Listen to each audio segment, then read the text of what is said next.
So how's everyone doing today? Doing all right. It's cold. I feel I've been locked inside most of the day. It's snowing, but it's all right.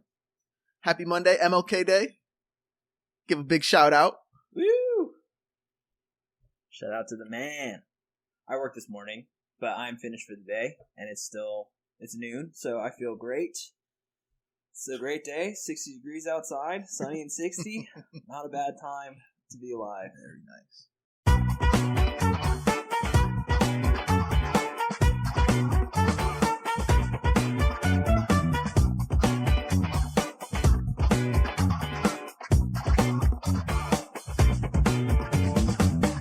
What's up, everyone? Welcome to another District Gooner Pod. This is episode 27, a special one for you from the bench. Joining me, as always, of course, is my co-host, Steven. Say hi to the people. Howdy from the bench today.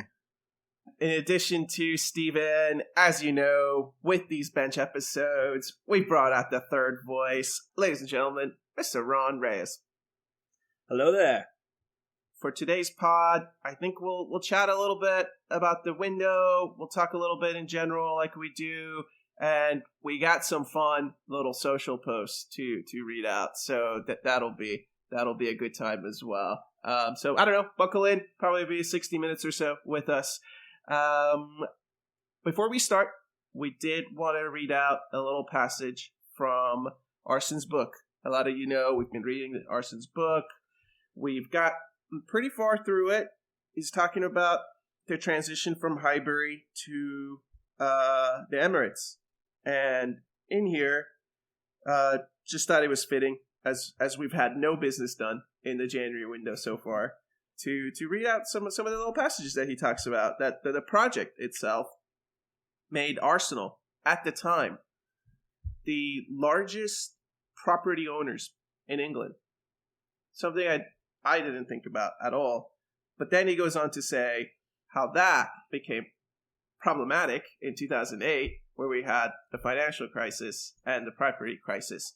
And in turn, Arsenal had to take a huge hit because they had turned that old stadium, its stands, into apartments. So then to move them on during that period, they had to sell them at like a huge discount. But what I found more interesting was that page 195, he talks about how, and I'm quoting here, he says that Arsenal, we became dependent on the banks. This long-term investment project was important to undertake for the club, but it had also brought major constraints. The banks demanded guarantees, such as restricting salaries to 50% of the overall budget. And they sought a technical guarantee by asking me to sign up for 5 years. So at this point, he had already coached Arsenal for 10 years. Then we're in this huge debt. We have to undertake this debt to build the new stadium. And the banks say, okay, we'll give you the money. You have to cap all of your salaries to be only 50% of the overall budget. And you have to stay on for 5 more years. And of course, he signs on. But I think this is an example of fans, supporters, just not seeing what happens in the background. For years, Steven, we've asked, why don't we sign anyone? Yeah, I think it sheds light on... It just gives you a different perspective, right? I did not know that's completely behind the scenes. I don't know where you get that information other than from firsthand experience, right? From Arson himself. It's kind of interesting. We go in 50%, right? So your overall budget has to be 50% salaries. That's a big deal. But I think, I want to say most importantly, shout out Arson. Did it for the club. Signed on for another 5 years just to keep us in a good financial situation overall. I think obviously that resulted in some dire days, we call them. We've had plenty of issues getting players in. Villa, do you remember how many transfer windows? Same players just repeatedly, right? You get Arsenal's interested in so-and-so. Never actually happens. So, yeah, I think that's a cool behind-the-scenes little passage there. Yeah, dude, I mean, I think there was a period where we were signing Julian Draxler, like, every window. Exactly, another player, exactly.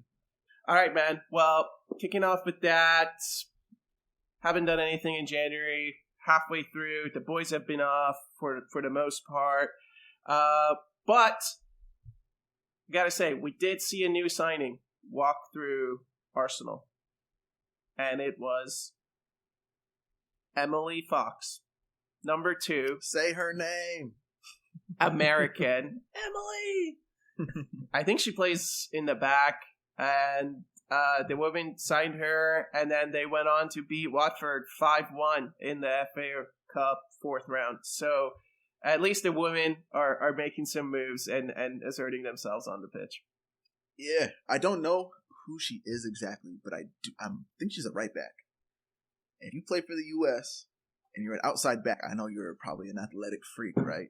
So I'm sure she's gonna be good for the team. Absolutely. You know that's the one thing. Outside back U.S. Yeah, they're gonna fly.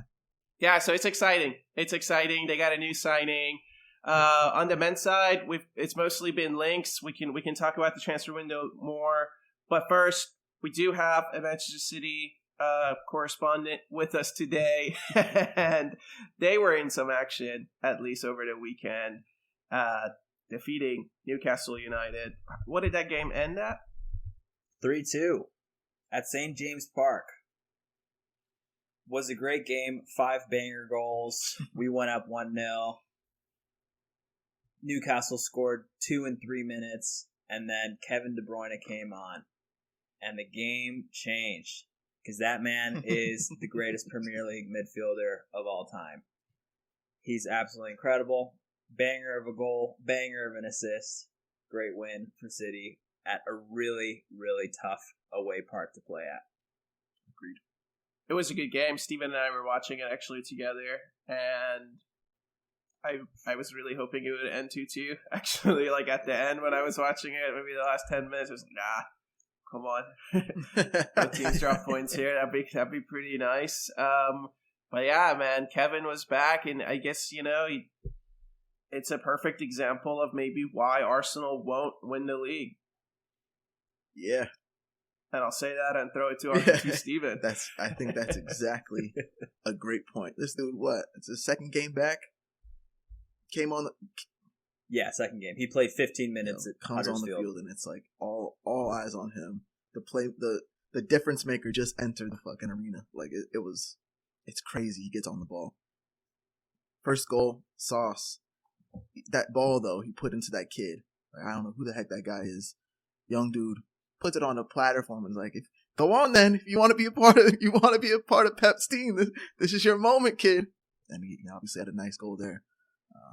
One thing I would like to.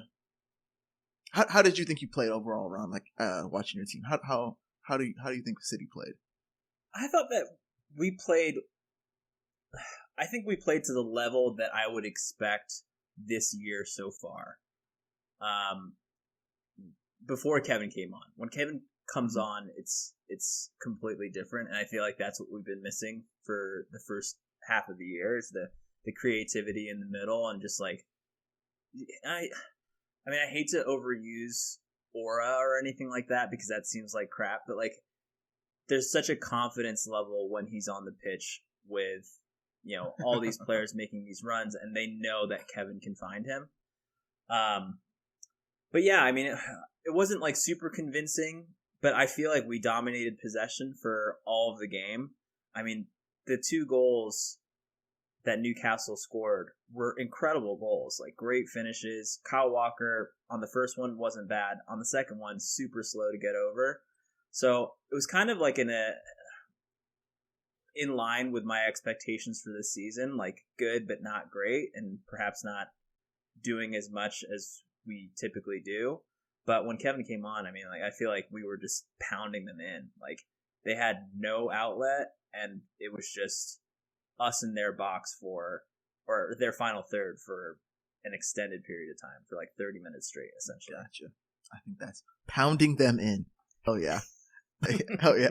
And then pause. So I thought you guys played really well, but we're watching the game, and Keon made a good point. And it's kind of Arteta, I think people like to say that he manages like Pep, right? Tactically, like they have the same output, Basque guys, right?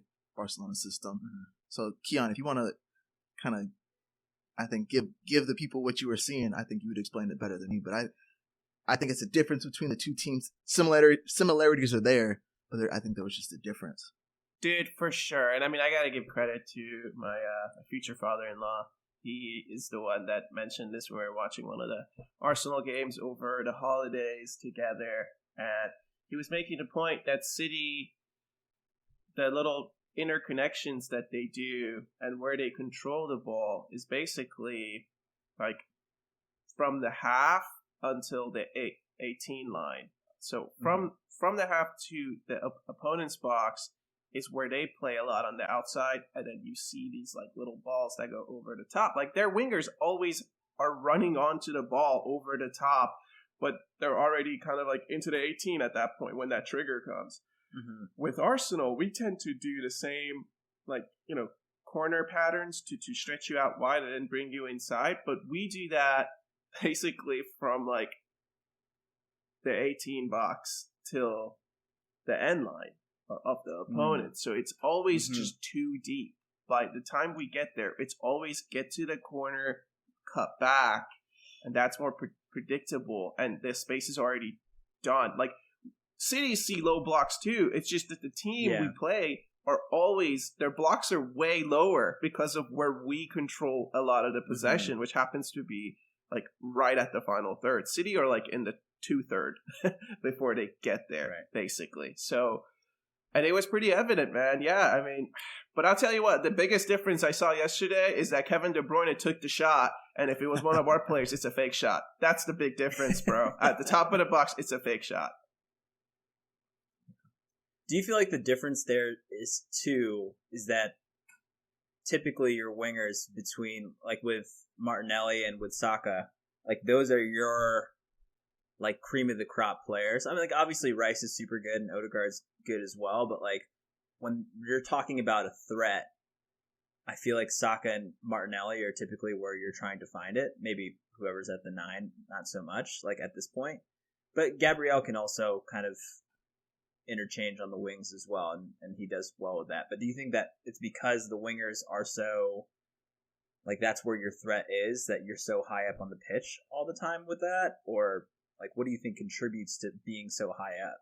I think that could be it, the winger wise, but I want to say no, because I mean, and we're just talking about yesterday, Ron. Like I don't know City enough the way they play, but like when you guys were getting these balls in, you're getting it right outside the 18. It seems like your winger had a lot of opportunity to go either way, and I think what Keon is saying, we get it deep between the end line, right? So if we're cutting away from goals, we still really don't have a great angle for a shot, I would think. Or we go to the end line and cross it. I think that's the difference. But like that goal from Daku played it out wide right, and I don't know who was there. But it was a great ball out wide. And like that's the space. Like and he can go straight in that goal, has an angle. I don't know if it's our wingers. I don't know if that's what it is. I'm not really sure.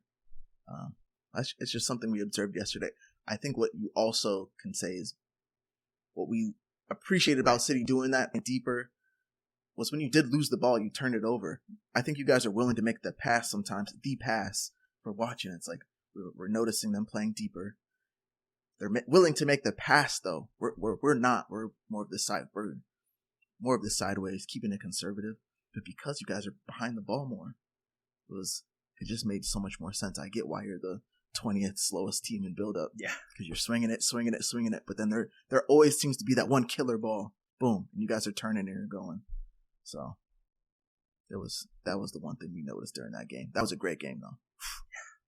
All around. Peach. Yeah. It was. And I guess what I would add to that, to your point of us trying to find Saka and Martinelli, I think Arsenal in general, like, we just have a lot of creative threat. We have a lot of creative threat. And even those guys, like, we're passing the ball to them to create. I never really expect, well, except for Martinelli maybe, but as of late, not even. You never expect the ball to go to our wingers and you think, oh, this could be a goal here. Like, he could cut it in, he could dribble a couple, he could take a shot, or it just, you never really get that. Saka gets the ball and I'm thinking, okay, hopefully he can like whip it in. Yeah. Hopefully he can get a cross out of this attack. It's never we're going to score.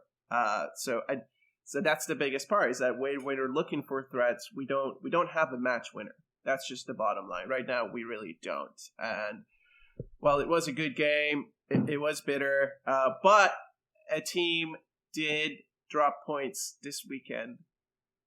Two teams, actually.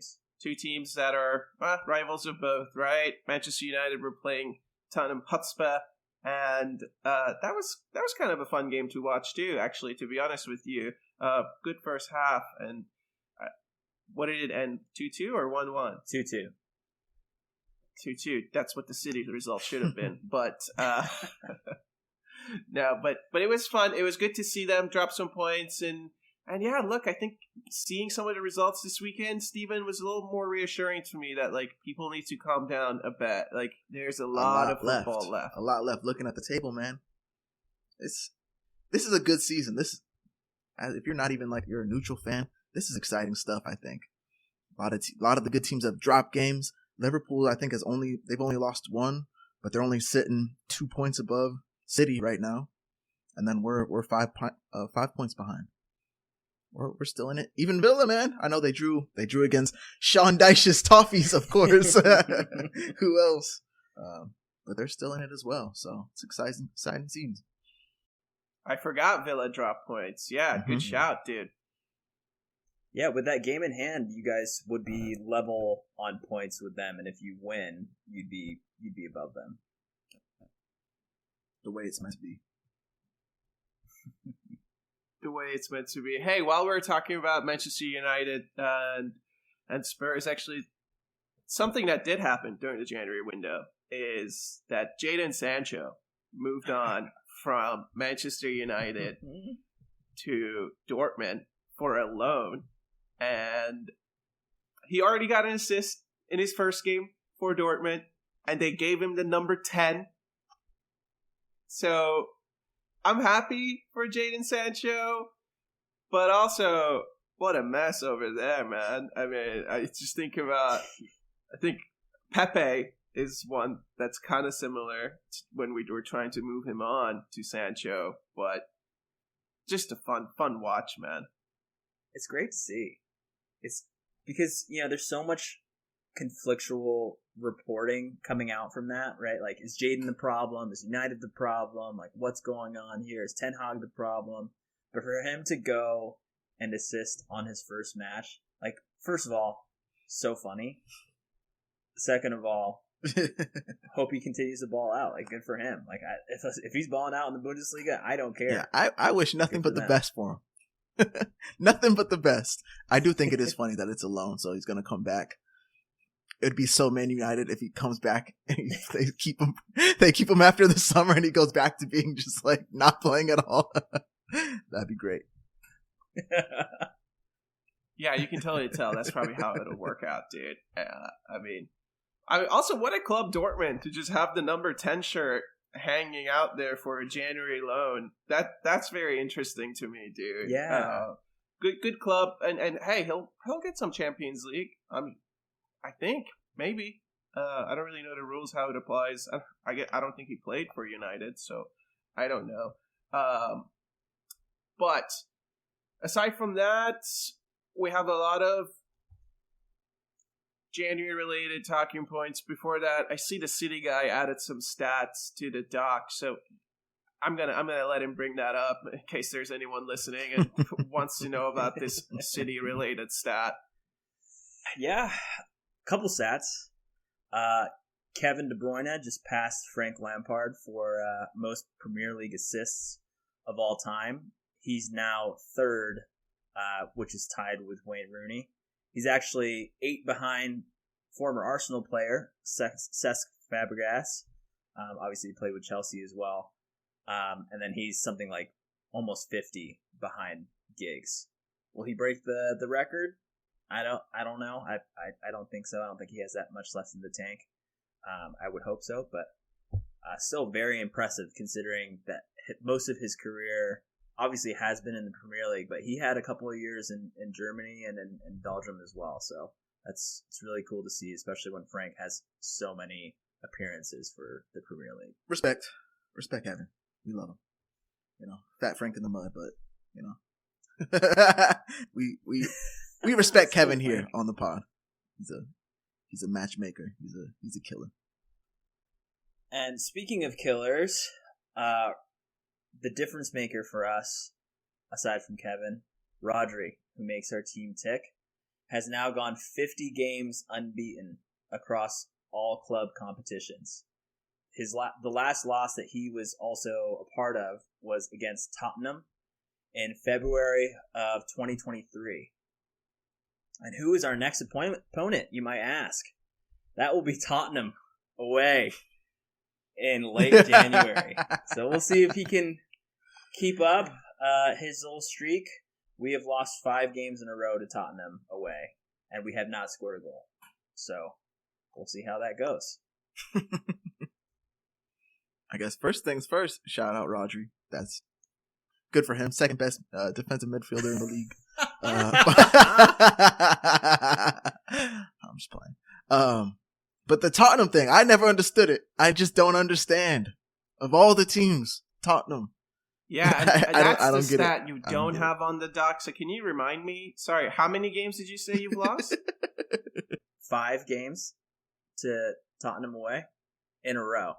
We haven't scored a goal in their new stadium. That's pretty crazy, dude. I don't understand it. It's always, the XG is always like 6 to 0.5 with Tottenham up 3 goals to 2 at the end of the game. It doesn't make any sense. And it's always Son. Son, luckily, is not playing. Oh, that's right. Because he's at the Asia Cup. But Sonny just scores every single time. And it's like just a jammy, stupid goal. And I text the group every time. Tale as old as time. You saw it coming. I didn't know it was Son. I was like, oh, maybe since Harry Kane's not there, you'll be all right. But nah. Ainge, he's rubbing his hands for this one. He's ready. It's going to be Timo this time. That'd be funny. That'd be really funny. Dude, that's funny. That's also crazy. I can't believe it. No, I honestly can't believe it that you haven't scored in their new stadium. But hey, Ange hands out some goals, so it'll be a fun game to watch. Because I tell you, they do have a lot of other players back that maybe will offset. So, which I saw. I don't know if you saw this or not, Steven. Did you see Gary Neville, at the weekend? I think said that now that Spurs are having a lot of their players back, he's actually backing them to maybe finish even second, as high as second. He said he can see them giving Arsenal and Liverpool a lot of trouble, man. No comment. No comments fair, dude. All right, man. Well, looking at the January window, 15 days left in it. You wrote here, what is your perfect, realistic January window?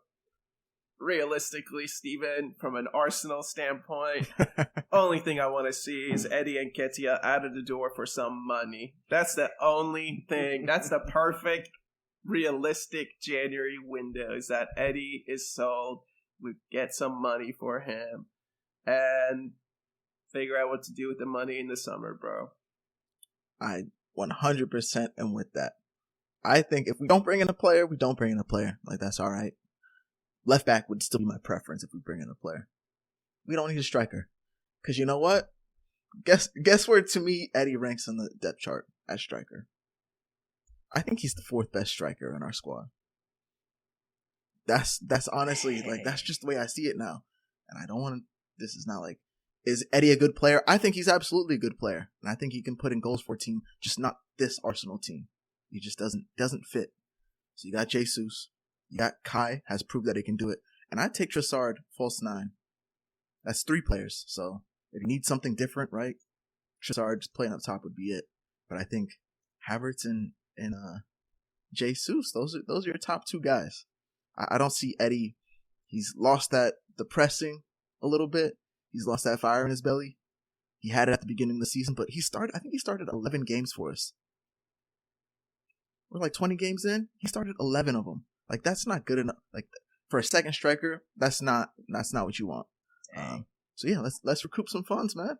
Yeah, and this club has had a tendency of, okay, well, we don't sell him in a window where there are people asking for him and willing to give us money, and then the next window, there are no more buyers. There's just people not knocking on the door anymore. They did that with Ainsley. Ainsley had a couple of offers one season. It was like 15 million or 30 million to like go to the Wolves and stuff, and we just rejected it.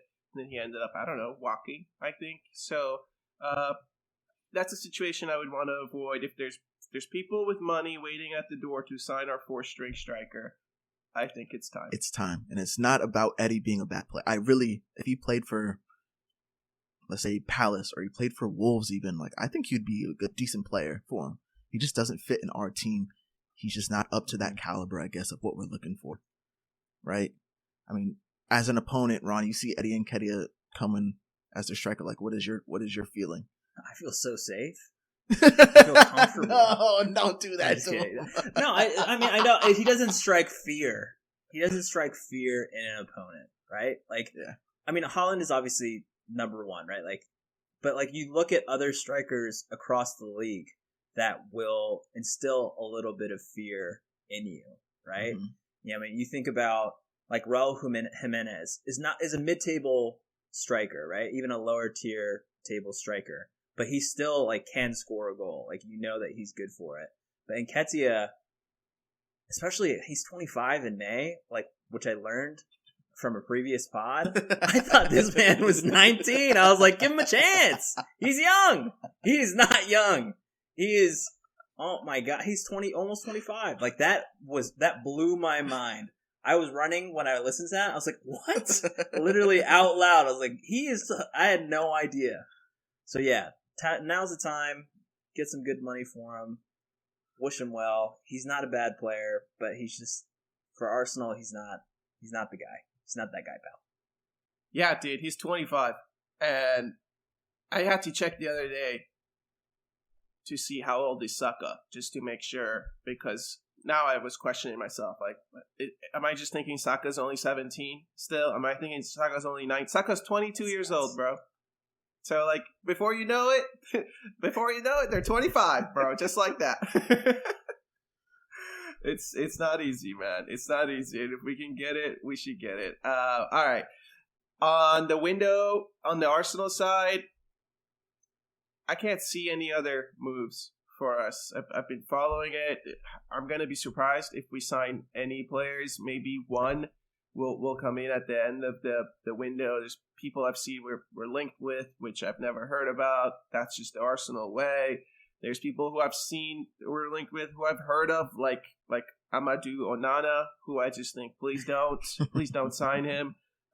So I'm not sold. I'm not sold about what's gonna happen. Do some extensions, do some sells. Is there anyone you want to see moved on from the squad? I mean, other than, I say Eddie, obviously, like we just said, and I wouldn't mind if Smith Rowe or Nelson go, only if we're getting an incoming, but at this, I don't think anybody's coming in. I've been thinking, like, is there a player like Trossard that you would get, right? 20 to 30 million range? I don't know of anyone, man. It doesn't seem like, from the socials, nothing's even really coming up. Fabrizio, where you at on the timeline? Where you at? But no, I got nothing. No transfer looks from me, really. Yeah, I don't know. Ron is, well, we're not going to talk about Manchester City transfers, but I'll tell you what, since you mentioned the socials, Stevehead, something that has been popping on the socials is Fabio Vieira. I've seen a lot of comps of this guy. I've seen a lot of people coming out now from whatever holes they were hiding in the last 2 months. Now they're saying this man's the game changer we've been missing, bro. This is why I'm excited. This is back. Why Arsenal socials are the best. We be coming out of left field. We in our fields, like, what's next? You know, we're scratching out the arms. What's next? And it's like, what about Fabio Vieira? We haven't seen him play for a month and a half since he got that red card. So, like, I mean, Fabio has his moments, bro. He does, right? He has, like, these tiny games appearances where, like, that's a player. He can play. No consistency from the guy yet, right? That's the only thing. I'm not going to put my hopes on him. I get the social things. You can put together a comp of almost any player and be like, this guy, right? This guy. But, no, Fabio for me. Show me some consistency, young man. Save us, Fabio!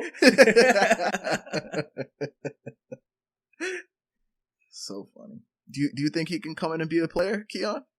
I think he could make a difference slightly. Make a difference. But I think that's a good way.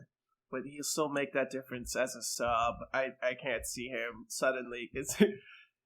He's not our Kevin De Bruyne that's coming back to play 10 games and be a game changer like that. He's just not, dude. So like I would expect him to play, maximum 45 minutes spread across 5 games when he returns. That's just how I see him playing. So back to the same role.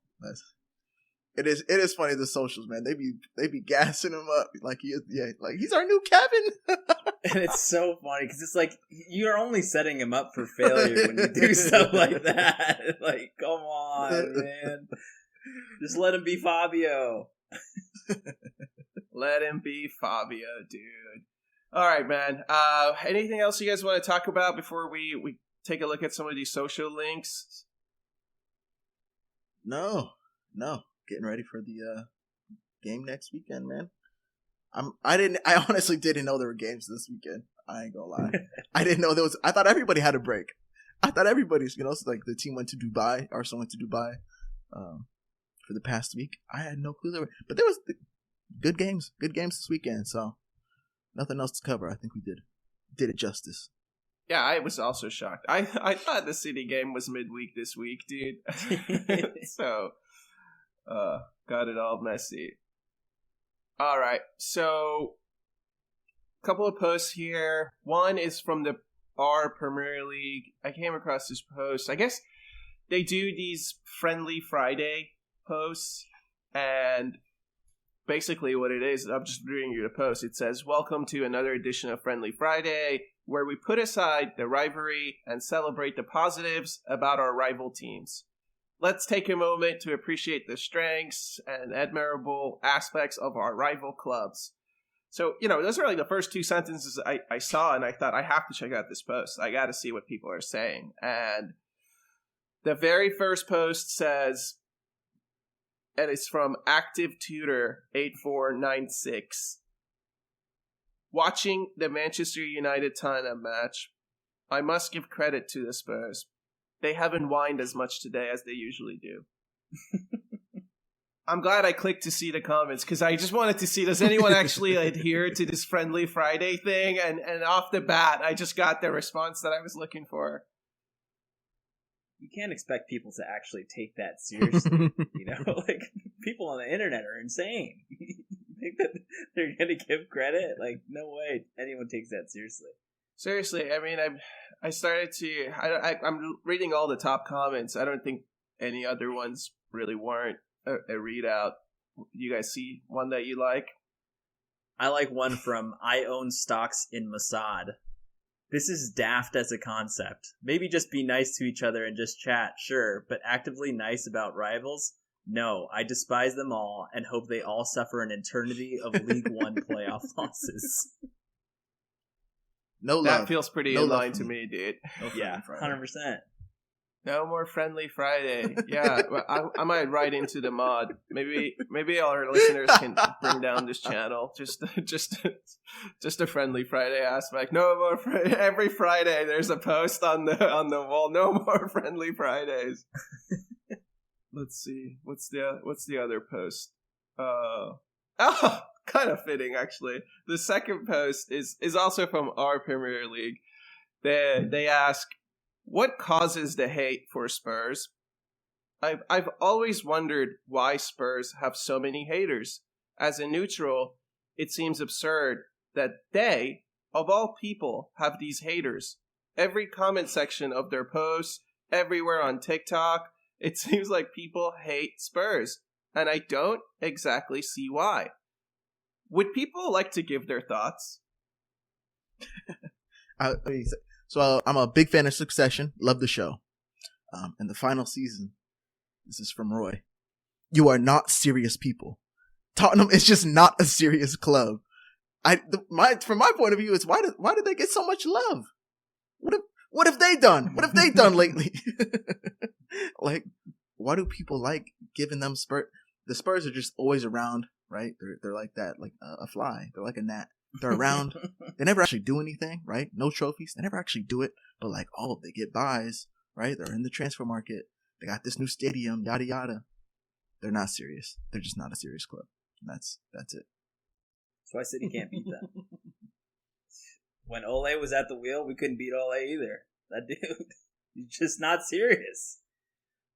I think one of the comments that got me on this post was more like from Lungamcb. He said more like trolling instead of hate for not winning a trophy in years, which is probably more on the end that I fall on. Only Arsenal fans hate Spurs. I don't understand. In the U.S., I think a lot of people like Spurs, which I don't understand why. They're always there, right? Their biggest opportunity was that Champions League final. Thank goodness they didn't win that, right? They're lucky to be there, but they don't win anything. I don't know why they got so much love. That's my question. Let's flip that around. They do have a big following in the U.S. It's pretty interesting. I don't know if it's... I think Clint Dempsey played there. I think maybe Donovan played there at some point. I'm not totally sold on that. Maybe he was fully at Everton the whole time. But Dempsey I know for sure. So I just wonder if that was like the peak moment for Americans to start kind of following the Premier League, and maybe they just fell in love with it. I think... Yeah, I don't know. What makes the most sense to me is the comment from Ninjo Matt, who says, Spurs don't fit into the natural order of clubs, which fans like. He says that big clubs who are expected to win everything... Oh, he breaks down... Sorry. So he says Spurs don't fit in the natural order of clubs, and then he breaks down the order of clubs, which include big clubs, plucky little clubs, and grand old clubs. So he says that the big clubs who are expected to win everything, it's United, City, Liverpool, Chelsea, Arsenal. Then he says there's these little clubs that are likable because they never seriously threaten the big clubs for more than a season or two, and then they fade away. So he's talking about Leicester, Southampton, Brighton, like in today. And then they have the grand old clubs, which they say, most people, no one under 30 years old remembers them or likes them. But these include like the Newcastles, the Evertons, the Villas, the Forest, and Leeds. So his point is that, Spurs should be like maybe in the big club category, maybe in the grand old category, but they just don't really fit in. So no one really likes them. They act like a big club. That's it. They act like they're a big club. They just have nothing to back it up. And so it's too easy to troll them. It's too easy. I did look up Americans that played for Tottenham. Casey Keller, Clint Dempsey, DeAndre Yedlin, and Brad Friedel. Friedel is the one that comes to mind the most because I think that he had a lot of game time for him. It was a goalie, right? Yeah, keeper. Yeah, so they've always had an American presence, more than other clubs. Have Arsenal had an American player? Zelalem.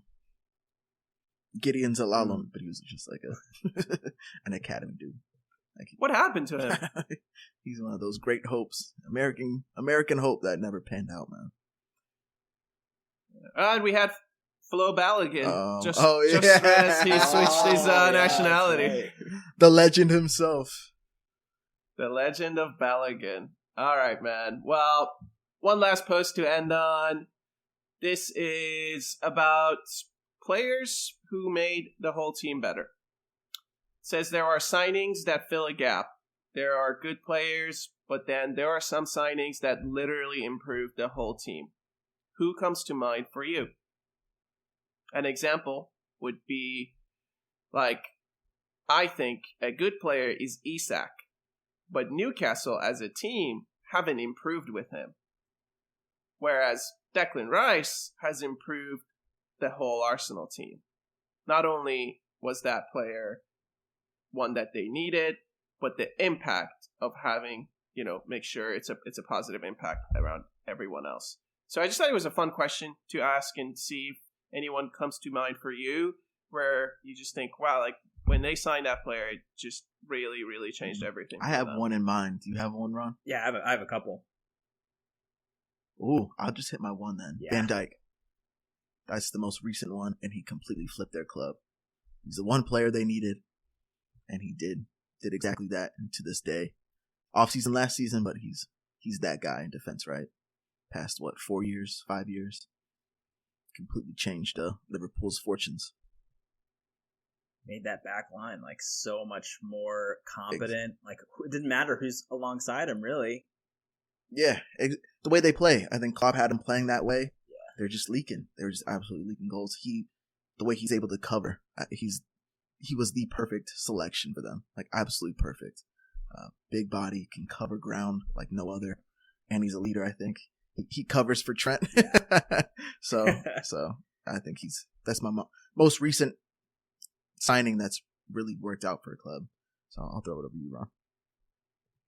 Yeah, I feel like I was talking earlier about Kevin and like the confidence that he brings on the field or on the pitch for the rest of the team, right? Like I feel like Van Dijk is that same kind of guy, right? Like brings calmness, confidence, especially at the beginning. Maybe in the later stages,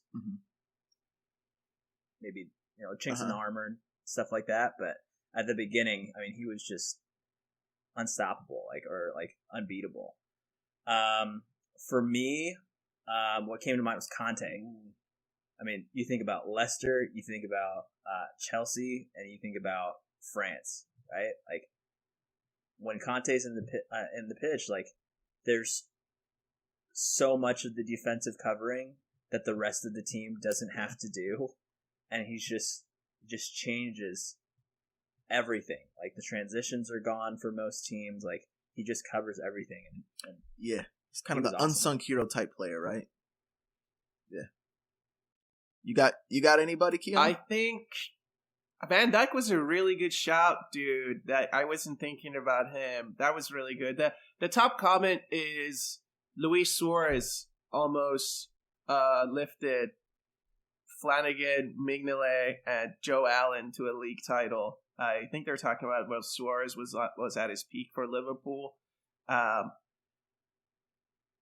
I don't know. That's a hard one because I feel like everyone else they were pretty good. But I agreed with that one. I thought Luis Suarez was that kind of player. But no, I've been thinking for 2 days. I've been sitting on this post and I'm trying to think of who to say. But I got no one, man. I got no one. Maybe our listeners can tell us theirs. I have one more. This is, I guess it's part of Manchester, the other side. But it was an Arsenal dude when Robin Van Persie went to United. Have you seen those interviews? And it's, I think like Rooney talks about it, Van Persie talked about it, and it's what Ferguson said, like give him the ball. Like he's gonna win us the league. You have to get him the ball. You have to give him service. Like the other players they're obviously already a good team, I think, at the time. But they had other potential goal scorers, but they were like, no, he's the guy. You give him the ball, and he did it, right? Like I can remember that late volley, late in the season, he had that volley, ball from Wayne Rooney, right near the half line. Like just give him the ball and let him do the rest. And I know it's a sad thing for Arsenal fans, but hey, he was that kind of player, I think. That's true. That's another really good shout. Yeah. But you signed someone and he just brought the trophy for you. That was his job. That's what he delivered. Mm-hmm. So we'll see. I mean, I don't know if we need a player to really make everyone so much better. We just need a player to just score, man. Just put the ball in the back of the net. So hopefully we'll be back to scoring at the weekend against Crystal Palace. I'm excited for the game. We'll be talking to you again after that game. Before that, Steven, do you have a score prediction? Let's go 2-0 to the Arsenal. 2-0. That's what I was thinking too, man. We'll go with that. Cool. Ron, thanks for joining us, man. Did you have fun? I had a lot of fun. Thanks for having me. You got it, buddy. All right. Well, with that, we thank you for listening to the pod, as always, and spending time with us. If you like the podcast, please rate and leave a review. Also, share it on social. It's the best way for others to find out about us. Oh, also, this was an audio exclusive from the bench. Hope you enjoyed it. Hope you're subscribed. And we'll talk to you again soon. Be easy. Bye-bye now.